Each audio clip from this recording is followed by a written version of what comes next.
बैठो।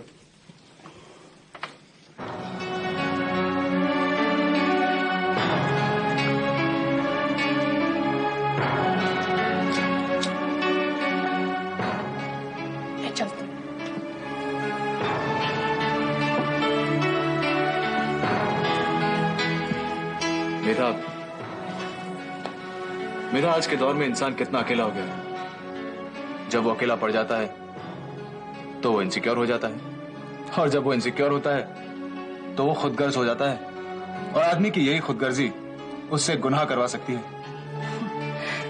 ऋषभ, दुनिया उतनी बुरी नहीं जितना तुम समझते हो। कभी कभार आदमी की जिंदगी में ऐसे दौर आ जाते हैं जब अपना नजरिया नेगेटिव हो जाता है। अब काला चश्मा लगाओ आंख पर तो दुनिया काली दिखेगी। नहीं बेटा, इतना काला चश्मा तो शायद बाजार में भी नहीं मिलता जितनी कालिक मुझे इंसानों के कैरेक्टर में नजर आने लगी है।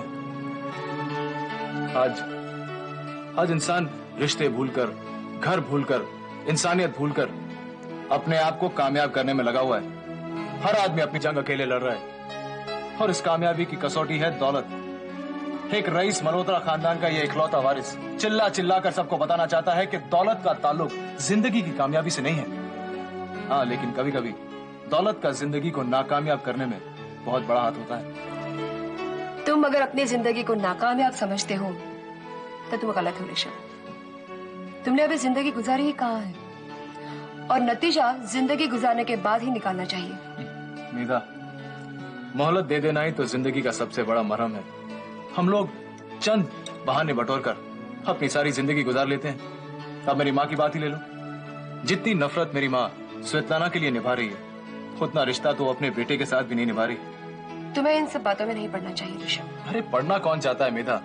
खींच कर खड़ा कर दिया जाता है मुझे अपनी माँ की अदालत में, और जब से स्वेतलाना ने ऑफिस आना शुरू कर दिया, उनका एक नया ही ड्रामा शुरू हो गया। मुझे बुलवाकर अच्छी खासी पूछताछ कर ली, और मैं हूँ किलाई के फूल सफाई देता फिर रहा हूँ। स्वेतलाना के ऑफिस ज्वाइन करने से तुम्हें क्या फर्क पड़ता है? तुम उन बातों पर ध्यान दो जिनसे तुम्हें फर्क पड़ सकता है। फर्क पड़ता है मेधा, मुझ पर और मल्होत्रा इंडस्ट्रीज पर फर्क पड़ता है। अगर स्वेतलाना कब्जा करने की नीयत से आई है तो। माँ, तुम अब आओ ना, बैठो प्लीज। जवान बेटे के पास माँ के लिए जगह ही कब होती है, और आज मुझे लगा कि मेरा बेटा जवान हो गया। औरतों की कंपनी के बगैर उसका गुजारा ही नहीं होता।